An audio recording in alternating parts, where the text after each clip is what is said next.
લોભિયા હોય ત્યાં દુતારા ભૂખે ન મરે એ કહેવતને સાચી ઠેરવતો વધુ એક ચોંકાવનારો કિસ્સો સુરતમાંથી સામે આવ્યો છે.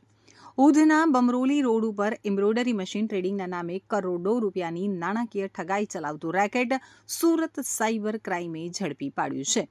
બીજી વેલ્થ શેરિંગ નામની સ્કીમ મારફતે લાલચ આપી અંદાજે 250થી વધુ લોકો પાસેથી 10 કરોડથી વધુની ઠગાઈ આચરાઈ હોવાનું સામે આવ્યું છે. સાયબર ક્રાઇમે આ મામલે 2 આરોપીઓની ધરપકડ કરી છે.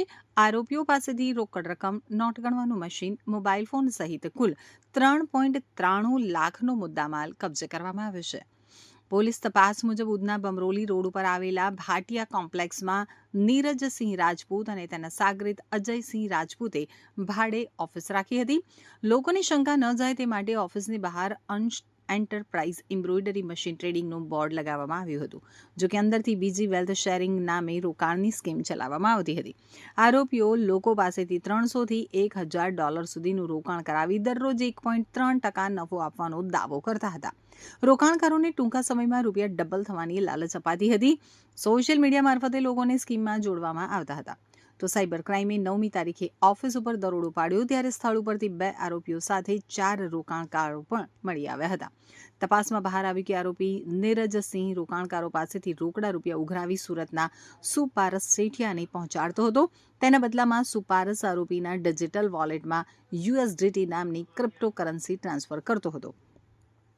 પોલીસના જણાવ્યા મુજબ નીરજસિંહ રાજપૂતે ડિસેમ્બર મહિનામાં આ સ્કીમ શરૂ કરી હતી. શરૂઆતમાં તેણે 46,500નું રોકાણ કર્યું હતું. ત્યારબાદ તેના ભાઈ સુનિલસિંહના મિત્રો અલાઉદ્દીન અને ઇમરાન વોરા મારફતે વધુ લોકોને સ્કીમમાં જોડવામાં આવ્યા હતા.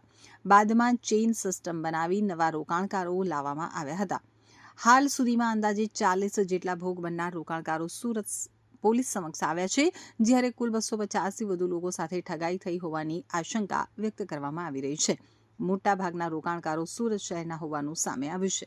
તો સાયબર ક્રાઇમે ધરપકડ કરાયેલા આરોપીઓમાં નીરજસિંહ ઘનશ્યામસિંહ રાજપૂત અને અજયસિંહ ઉમાશંકર રાજપૂતનો સમાવેશ થાય છે, જ્યારે અલાઉદ્દીન, ઇમરાન વોરા અને સુપારસ શેઠિયાને વોન્ટેડ જાહેર કરવામાં આવ્યા છે. સાયબર ક્રાઇમે સમગ્ર નાણાકીય વ્યવહારો, ક્રિપ્ટોકરન્સી ટ્રાન્ઝેક્શન અને અન્ય સંડોવાયેલા લોકો અંગે વધુ તપાસ શરૂ કરી છે. સાયબર ક્રાઇમ સેલ ને ખાનગી બાતમી આધારે ખબર પડી કે સોશિયો સર્કલમાં ભાટિયા કોમ્પ્લેક્સમાં એક દુકાન ચાલે છે અંશ એન્ટરપ્રાઇઝીસની નામથી, અને એની આડમાં એ લોકો એક બીજી વેલ્થ શેરિંગ નામની કંપની ચલાવે છે.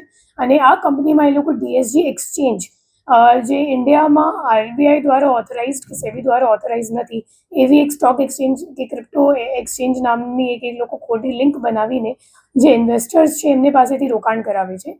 અને ઇન્વેસ્ટર્સને એવો લાલચ આપવામાં આવે છે કે તમે 300થી 1,000 સુધીનો અમેરિકન ડોલરનું ઇન્વેસ્ટમેન્ટ કરશો તો તમને 54 દિવસમાં તમારો જે પૈસો છે એ ડબલ થઈ જશે. અને એ સિવાય જે આપણે જે આરોપીઓ છે અજયસિંહ અને નીરજસિંહ, તો એ લોકોને દર રોકાણકારો જ્યારે ઇન્વેસ્ટ કરે તો ઇન્વેસ્ટમેન્ટના ઉપર 1.3%નું એ લોકોને પણ કમિશન મળતું હતું. એ રીતની એ લોકો એક મલ્ટી લેવલ માર્કેટિંગ સ્કીમ જેવી ચલાવતા હતા. અને જેટલા પણ રોકડ રૂપિયા એ લોકોને મળતા હતા ઇન્વેસ્ટર્સ પાસેથી, તો એ લોકો એક સુપારસ શેઠિયા કરીને બીજો આરોપી છે જે આ નાસ્તો કરતો છે હાલ, તો એમને એ લોકો હવાલા મારફતે મોકલતા હતા. આ સિવાય જે અલાઉદ્દીન અને ઇમરાન કરીને બીજા 2 આરોપીઓ છે જે હાલ પકડવામાં બાકી છે, એ લોકો અજયસિંહ અને નીરજસિંહનું એ લોકોએ અકાઉન્ટ ખોલાવ્યું હતું. અને એ લોકોએ એમને સુરતની જવાબદારી આપી હતી કે તમે સુરતમાં કોઓર્ડિનેટ કરશો, અને એ રીતે એ આખી એક એ લોકો શોપમાં કસ્ટમર્સને ભેગા કરીને એવી રીતે એક ખોટી ઇન્વેસ્ટમેન્ટ સ્કીમ ચલાવતા હતા. હું મતલબ પબ્લિકને, નાગરિકોને અપીલ કરવા માગું છું કે અગર તમને કોઈ પણ એવી રીતની અનઓથોરાઇઝ એક્સચેન્જ, ખોટી લિંકો અગર મળે અને સામેવાળા તમને એક શું કહેવાય સસ્પિશિયસ લિંક આપે અને એમને કહે કે તમને અહીંયા ટ્રેડિંગ સિગ્નલ આપવામાં આવશે અને એ રીતે તમે ઇન્વેસ્ટ કરશો, તો એવી વાતોમાં આવતા નથી. જે સેબી ઓથોરાઇઝડ બ્રોકર્સ હોય એમની મારફતે જ લીગલ ઇન્વેસ્ટમેન્ટ કરવામાં આવે છે અને એ લોકો ખોટા નહીં હોતા.